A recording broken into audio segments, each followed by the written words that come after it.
Hello everyone. Yeah, we're in chapter 6, part B on our network loss. I remain myself Itobi Abiodun, network loss instructor. I have my senior colleague, which has been an instructor, Don Thielen, cybersecurity instructor, program directors. He's been impactful and a resourceful partner. Nina's IBIT training. We're in partnership with CompTIA organizations to get people certified in a particular courses in CompTIAs. So majorly we are dealing with network plus in this section. Probably maybe after you have concluded your networking training, you can get certified. So after your certifications, you are qualified to be a network engineer or a network instructor. So this platform is good for you to come and learn on something on tech related to what network plus. Proceeding, we are talking about regulatory compliances. So what are those things you can involve yourself and can comply with some of the rules and regulations in terms of security or security wise? The definition, the purpose and the key component, they are important when we are talking about regulatory compliances. So most times if you don't obey the rules and regulations, it means that you are violating what the security measures put in place to protect any form of data or any form of organization information. So we are talking about definition of data. This is a process by which organizations secure security. On the purpose aspect, to protect data for the individual privacy and ensuring integrity of financial transaction and sensitive what information. The key component the key component involve this: implementation of security measures and control. Number two, regular external and internal audit, compliances with specific industrial standard. So these are some of the so under compliance with some organization standard, one of them is general data protection regulations. So the scope to collect, processing of personal data and what informing consent and data rights. So this is a standard. Another standard for payment card industry data securing standard. So what are those things that need to put in place? The scope organization handling credit card transaction. So what are the measures they put in place to handle credit card? Standard for protecting card holder data. So we have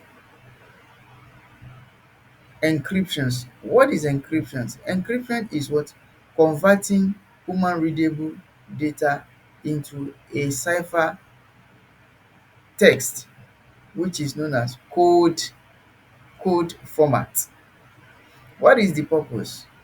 Ensuring data confidentiality, protection information from what? Unauthorized access.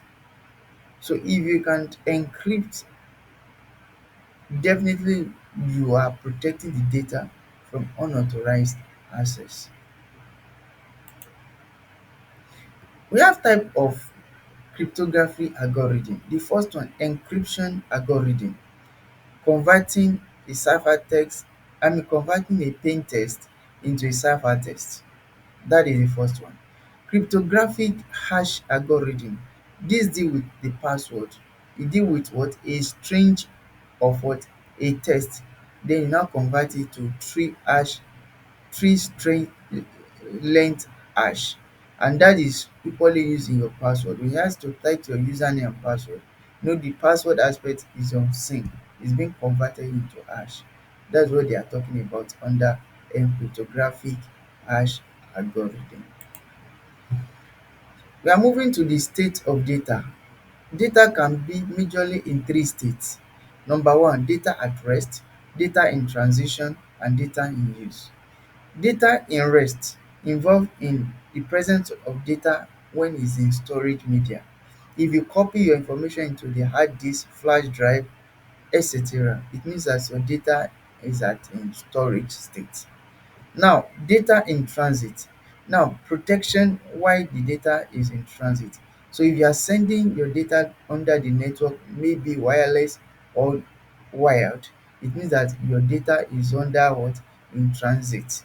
Or through your email, wherever it is, maybe the movement of data from one location to another. So it means that data is in transit. Now, the good example is to use TLS to protect your data.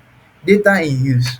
Now, securing data while in the memory. Maybe you are presently typing something information, maybe in your Excel or Microsoft Word, any other ways you are using your system. That means that data is in what? Is in use. So the only thing is to do is that to encrypt your data, maybe encrypt your RAM for what? From external access. Proceeding to this, we're talking about vulnerabilities. So under the vulnerability, we talk about the definition, the causes, the impact, and the target. The flaw in software design allow bypassing security or causing crashes. So this is the definition of vulnerability. So any loopholes that is there for the intruder to come in, so it's vulnerabilities. What does it cause? It is caused through misconfiguration and poor practice of what? Design. What is the impact? The impact is that it allow an attacker to what? To execute arbitrary code, installing malware, compromising with security configuration. Then the target involve the website, the browser, the plugin email client, and the database. So type of what? Exploitation and vulnerabilities. We have zero-day vulnerabilities, we have unpatched and the legacy system, we have vulnerability assessment. Deception technologies. What a deception technology is all about: confusing and diverting cyber attacks, making attack more difficult and costly. What are the key components? You can make use of honey pot, which is fake system to lure an attacker. We have the honeynet, fake network to what? To border the trapping. The benefit: ensure attacker deception via DECOM engagement, analyzing of attacker tactics for a better defense, easily warning by spotting breaches earlier. So you can spot breaches earlier before they penetrate you. Setting setting in monitored area between the internet and the internal network. So these are the strategies of making use of all these formats.